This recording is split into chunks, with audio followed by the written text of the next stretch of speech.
मित्रों, हिंदी के महत्वपूर्ण कवि हुए हैं केदारनाथ सिंह। इनका जन्म 7 जुलाई 1934 को हुआ था और 19 मार्च 2018 को इनकी मृत्यु हो गई थी। अज्ञेय के तीसरे तार सप्तक में ये भी शामिल रहे। भारतीय ज्ञानपीठ ने उनको 2013 में 49वां ज्ञानपीठ पुरस्कार दिया था और वो हिंदी का ये पुरस्कार पाने वाले वे 10वें लेखक थे।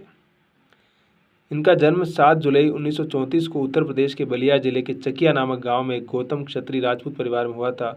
इन्होंने BHU काशी हिंदू विश्वविद्यालय से 1956 में हिंदी में MA और 64 में PhD की प्राप्त की और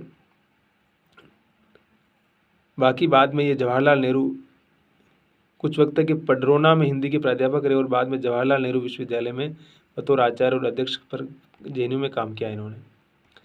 केदार जी की जो बहुत प्रसिद्ध कृतियां हैं, ज़मीन पक रही है, यहाँ से देखो, उत्तर कबीर, टॉलस्टॉय और साइकिल, बाग, कल्पना और छायावाद, आधुनिक कविता में बिंब विधान, मेरे समय के शब्द।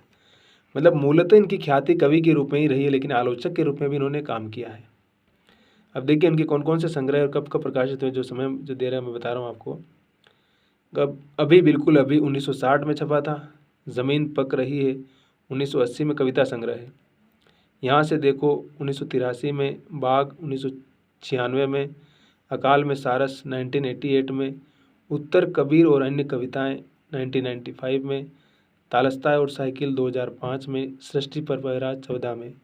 आलोचना इन्होंने लिखी कल्पना और छायावाद, आधुनिक हिंदी कविता में बिंब विधान, बहुत ही महत्वपूर्ण किताब, इनकी PhD की किताब है। मेरे समय में शब्द, मेरे समय के शब्द और मेरे साक्षात्कार। उसके बाद संपादन किया इन्होंने ताना बाना आधुनिक भारतीय कविता का, समकालीन रूसी कविताओं का संपादन किया, कविता दर्शक का संपादन किया, साखी पत्रिका का संपादन किया, शब्द पत्रिका का संपादन किया इन्होंने। तो इस प्रकार से इन्होंने बहुत सारे काम किए और बड़े विनम्र स्वभाव के मनुष्य के रूप में भी इनको जाना जाता है। मतलब कहते हैं ना, सच्चाई किस प्रकार से, कब्रिस्तान में पंचायत इनकी बहुत अच्छी एक पुस्तक है, जो उनके निबंध है उसमें मतलब बहुत सारे अलग अलग तरीके से उन चीज़ों को लिखा उन्होंने। किताब का नाम है कब्रिस्तान में पंचायत, कहीं भी मिल जाएगी आपको। फिर उन्हें अकाल और सारस के लिए साहित्य अकेडमी पुरस्कार भी मिला, व्यास सम्मान भी मिला है उन्हें, मध्य प्रदेश का मैत्री शरण गुप्त सम्मान मिला, भारत भारती सम्मान मिला, दिनकर सम्मान मिला, केरल का कुमार आशान सम्मान मिला, 2013 में ज्ञानपीठ मिला, बता ही दिया मैंने आपको। तो इस तरह से केदार जी की जो कविताएं हैं, केदार जी का जो संसार है, बड़ा ही सिंपल संसार है। और हम जब केदारनाथ सिंह की कविताओं की यात्रा करते हैं, एक कवि हुए केदारनाथ अग्रवाल, वो दूसरे हैं, केदारनाथ सिंह जी दूसरे हैं, ये याद रखना, इसमें कन्फ्यूज मत होना।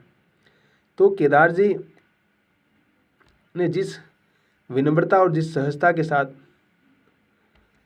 अपने काम को किया और साहित्य की दुनिया में अपना नाम कमाया, वो सच में बहुत महत्वपूर्ण है। और उनकी कविताओं को जो पढ़ेंगे तो लगता है कि मतलब बहुत बहुत सिंपल तरीके से शब्दों के साथ बरसते हैं वो। हो सकता है कि कई बार लगेगा आपको किसी कविता लिख रहे हैं नहीं लिख रहे हैं, लेकिन ये केदारनाथ सिंह का अपना स्टाइल है। तो केदारनाथ सिंह को जब हम पढ़ते हैं, जब समझते हैं, तो हमें उस एहसास का, उन सारी चीज़ों का आभास होता है। और जब हमें आभास होता है तो हम केदार जी की कविताओं से गुजरते हैं, तो कहीं न कहीं हम अपने समय के लोग से गुजरते हैं। बाघ जैसी कविता उन्होंने पंचतंत्र की जो कहानियाँ उनको आधार बना के लिखी है। बाघ वहाँ बहुत सारे बिंबों के रूप में आता है।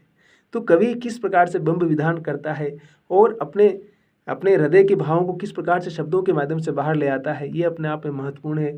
और केदारनाथ सिंह को जब हम पढ़ते हैं, समझते हैं, तो निश्चित रूप से मुझे लगता है कि ऐसे कवि को समझा जाना चाहिए, पढ़ा जाना चाहिए। और उनकी कविताओं की यात्रा करते हुए निश्चित रूप से बहुत सारी चीज़ें हम समझेंगे और जानेंगे। तो हंसते रहिए, मुस्कुराते रहिए, मस्त रहिए, शब्बा खैर, और हमारे साथ बने रहिए। चैनल को सब्सक्राइब कीजिए और लाइक कीजिए, शेयर कीजिए और हमारा एप्रिसिएशन बना के रखिए।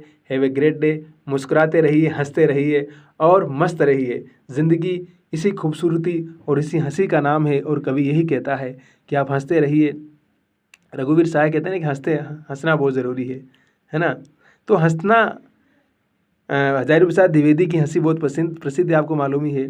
और बाकी हमारे गली चौबारे में हमारे आसपास जो लोग हंसते हैं, बूढ़े बुजुर्ग, उनकी हंसी तो आप जानते ही हैं। तो हंसना बहुत ज़रूरी है, हमारे लिए दवा है। तो जीवन को कितना हम पॉजिटिव बना सकते हैं, कितना सकारात्मक बना सकते हैं, हमारे ऊपर निर्भर करता है।